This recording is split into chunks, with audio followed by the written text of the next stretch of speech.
मंच पर विराजमान सभाध्यक्ष महोदय मेरे आदरणीय शिवम प्रकाश जी महाराज, सभा में विराजमान सभी संत महापुरुष और विराजमान माताओं बहनों सज्जनों, सभी के पंच भौतिक देह में विराजमान उस चेतन को मैं नमन करता हूं। आज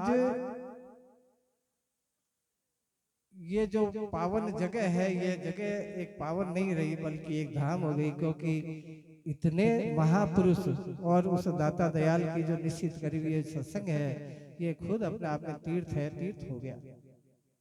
और मैं तो साधुवाद देता हूँ इस गांव वालों को, इस जो भी इसमें कनेक्ट है, जिसने भी ये कमेटी बना रखी है, जो भी सत्संग के आयोजक है, धन्य है वो लोग जो इतने महापुरुषों का आगमन इस धरती पे और होता है और सत्य की बरसात होती है। जैसा कि मेरे को समय मिला, अल्प ही समय मिला, तो मैं थोड़ा अल्प समय में मेरे वक्तव्य पूरे कर देता हूँ। मैं किसी विषय पर नहीं बताऊंगा। मैं अप्रोक्सीमेटली अभी तक जितने भी भजन हुए हैं, प्रवचन हुए हैं, उनका जो रहस्य है उसके ऊपर आप लोगों को चर्चा करता हूं। सतगुरु शरण में जाना चाहिए, सत्संग में जाना चाहिए, भक्ति करनी चाहिए। इस प्रकार के जो चेतावनी, मनुष्य शरीर को जो चेतावनी की बात कही है, बहुत बहुत रहस्य है। सत्संग बड़ा गूढ़ विषय है। लेकिन मैं अभी महाराज श्री ने कहा कि तत्व सुदर्शन पे थोड़ा बताओ, तो मैं तत्व सुदर्शन के बारे में आपको थोड़ी जानकारी दे देता हूँ 5 मिनट। कि आप चाहे भक्ति कीजिए, सत्संग करो, भक्ति करो, परमात्मा को जानने के बहुत सारे तरीके हैं, बहुत सारे योग है, जिनको हम हमारे सनातन धर्म की भाषा में योग कहते हैं। योग का मतलब होता है जुड़ना। ज्ञान योग भी हो सकता है, भक्ति योग भी हो सकता है, बहुत सारे योग है, अनंत योग है। जिन जिन ऋषियों ने परमात्मा को जानने की जो विधि बताई है, उसका नाम योग है। विषय यह है कि मैं कहां से आया, कहां जाऊंगा, क्या करने आया था और कहां जाऊंगा, इसी विषय को समझने का नाम अध्यात्म है। किताबें आप हजारों पढ़ लीजिए, 4 वेद, 18 पुराण, 108 उपनिषद, 6 शास्त्र, सबको पढ़ लीजिए, वो ज्ञान का भंडार है। वो सब जिस प्रकार से सुरति, निरति और अतीत, सुरति बोलते हैं कि जो हमारे शास्त्र है उनमें जो भाषा लिखी, उनमें जो बात लिखी है, कोई भी आपको रामायण या महाभारत या गीता या और कोई 4 वेद है, उपनिषद है, शास्त्र है, 6 शास्त्र, वो कोई भी ईश्वर तक नहीं ले जा सकते। वो ईश्वर की बात बता सकते हैं। ईश्वर का साक्षात करवाने के लिए, ईश्वर का अनुभूति करवाने के लिए, आत्मानुभूति करवाने के लिए शास्त्र की आवश्यकता नहीं है, संतों की आवश्यकता है। शास्त्र ज्ञान की अनुभूति करवाता है। नसीराबाद जाना है, इसका रास्ता बता सकता है कि ये रोड जा रही है नसीराबाद, रास्ते पे कितने चौराहे आएंगे वो आपको देखना है। उसके लिए उस आदमी की आवश्यकता है जो वहां गया हुआ है, वो बात बताता है निरति और अतीत। मैं उदाहरण के लिए उदाहरण सहित आपको बता दूं कि एक घर है, पवित्र घर है, उस घर की स्वयं घर हो सकता है, मेरा घर हो सकता है, आपका घर हो सकता है। उस घर की अगर याद आती है उसको बोलते हैं सुरति, और उस घर के नजदीक अगर पहुंच जाओ, बोले ये वाला घर है, उसको बोलते हैं नृत्य। और उस घर के अंदर जाकर अगर विश्राम कर लो, यानी एकाकार हो जाए, उसको कहते हैं अतीत। यानी वो बात अतीत हो चुकी, वो परमपिता परमात्मा में लीन हो गया, वो स्वयं परमात्मा हो गया, जो हमारे वेदों में कहा अहम ब्रह्मास्मि अयमात्मा ब्रह्म। इस प्रकार के जो महावाक्य वेदों में वर्णित है, वो तब सार्थक होते हैं जब वो परमपिता परमात्मा की कृपा, असीम कृपा, हमारे प्रारब्ध से सद्गुरु का सानिध्य मिले। हम अगर ये पूरा जीवन भी, मैं एक बार पाकिस्तान बॉर्डर पे मेरा कार्यक्रम था, मैं वहां गया था, तो जेएनयू के जो डीन थे भार्गव साहब, वो आए थे, तो उन्होंने एक बात कही थी, वो मुझे आज तक मेरे मन मस्तिष्क में रहती है कि मैं एक बार रसिया गया था, भार्गव साहब गए थे, उनके शब्द है कि वहाँ दुनिया की बहुत बड़ी लाइब्रेरी थी और इतनी पुस्तकें उसमें कि उसको अगर पढ़कर कोई परमपिता परमात्मा की अनुभूति की जाए तो मैं समझता हूँ मुश्किल काम है। किताबें इतनी कि उस गैलरी में अगर घूमो आपको तो महीना, 1.5 महीना, 2 महीने लगे, एक एक किताब को निकाल कर अगर देखो, उसके हेडिंग देखो कि किताब किस विषय की है, तो साल भर लग सकती है। उस किताबों को अगर पढ़ो तो 1000 जीवन भी कम है। और उसके बाद सारी पुस्तकें पढ़ने के बाद भी कोई मनुष्य कह दे कि मैंने ईश्वर का दीदार कर लिया, आत्मा की अनुभूति कर ली, परमात्मा की दीदार कर ली, तो भार्गव साहब के शब्द है कि मैं समझता हूँ वो आदमी मूर्ख है। क्योंकि धर्म तो अनंत है, साहित्य तो अनंत है, एक एक वेद में से बहुत सारे जो अनंत उपनिषद निकले हैं। और हमारे जो आज के 2500-3000 साल पहले हम भाग्यशाली हैं कि इस भारत की धरती पर हमारा जन्म हुआ है, क्योंकि जितने भी अधिकतर मैक्सिमम दार्शनिक है वो हमारे भारत देश में हुए। तो मैं एक दर्शन के बारे में बताता हूँ, क्योंकि विषय तो बहुत लंबा चौड़ा हो जाएगा, बहुत सारे दर्शन है। सांख्य दर्शन के बारे में बताता हूँ मैं आपको, जिसमें मैंने पढ़ाई करी है, जिसमें मैंने आचार्य किया है। सांख्य दर्शन को लोग बाग ज्यादातर अनीश्वरवादी मानते हैं, लेकिन कैसे अनीश्वरवादी हो सकता है? जो पंच भौतिक शरीर, ये 5 तत्वों का शरीर बना है, आकाश, वायु, अग्नि, जल, पृथ्वी, और इसमें जो चैतन्य विराजमान है, जो ऊर्जा है, जो एनर्जी है, उसको जब सांख्य योग स्वीकार करता है तो अनीश्वरवादी कहां से हो गया?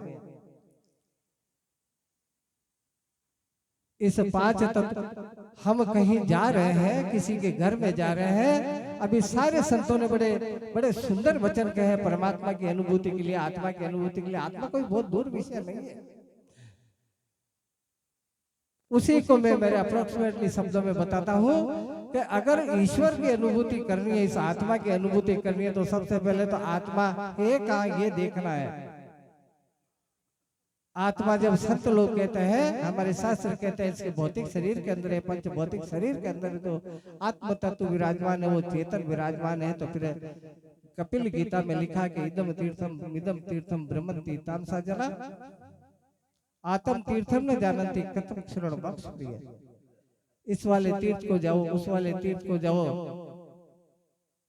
तामसी लोग जो अध्यात्म को नहीं जानते वो भ्रमण करते हैं, अरे वो तो यही है। जैसे हिरण की नाभि में मृग कस्तूरी रहती है, मृग की नाभि में कस्तूरी रहती है, लेकिन वो दौड़ता रहता है। आत्मा तो इसी में। मैं आज के 42 साल 44 साल पहले मेरी उम्र इतनी सी है, करीब 43 साल पहले मैं मोडी गया था मेरे सदगुरु स्वामी के पास। तो मुझे एक राय मिली थी, एक मैंने पलंग देखा था स्वामी मनाराम जी महाराज के, कि उसके 2 पाए छोटे थे और 2 बड़े थे, ये वाले दोनों छोटे और ये वाले दोनों बड़े। तो मैंने महाराज श्री को पूछा कि ऐसा कैसे, आप तो गिर जाओगे, इसमें सोओगे। वहीं से मुझे एक जागृति मिली कि इंसान क्या नहीं कर सकता अगर चाहे तो। ये योनि ऐसी है, मानो जन्म ऐसा है, मानो योनि ऐसी है कि इसमें कुछ भी इम्पॉसिबल नहीं है। देवताओं के लिए एक सीमा हो सकती है, अन्य योनियों के लिए एक सीमा हो सकती है, ये भोग और योग दोनों के लिए योनि है। मेरे गुरुदेव की कृपा हुई, उसका जब रहस्य बताया तो अभी कुछ समय पहले हमारे स्वामी जी आचार्य रामप्रकाश स्वामी रामप्रकाश आचार्य ने देह त्याग दिया। उनके वहां मैंने देखा और फिर कानपुर में मैंने पढ़ाई करी। कानपुर में मैंने सीखा बोधायन साहब के, और मैंने बनारस हिंदू यूनिवर्सिटी से आचार्य किया इसी में तत्व सुदर्शन में। तो मैंने ये देखा कि कहीं इधर उधर जाने की वनस्पत, तो इस पंचभौतिक शरीर के अंदर अगर आप अच्छी तरह नजर को घुमा लो तो उस आत्मा का दीदार हो जाएगा, उस आत्मा की अनुभूति हो जाएगी। कोई बहुत बड़ा इशू नहीं है। मैं एक बार चातुर्मास कर रहा था जोधपुर राजघराने के अंदर, तो वहाँ बहुत सारे लोग डॉक्टर थे, काफी लोभी थी डॉक्टरों की। तो मैं एक बात कह रहा था कि यहाँ हमारे तीसरी आंख है, वो देखती है कि हमारे चैतन्य इस पंच भौतिक शरीर में। तो एक लेडी थी, वो डॉक्टर थी, उसके साहब है सीएमए जो थे, उन्होंने दूसरे दिन वो खोपड़ी लेके आए हॉस्पिटल से, प्लास्टिक की होती है ना जो प्रयोगशाला में दिखाते हैं। तो उसने एक बात कही मेरे को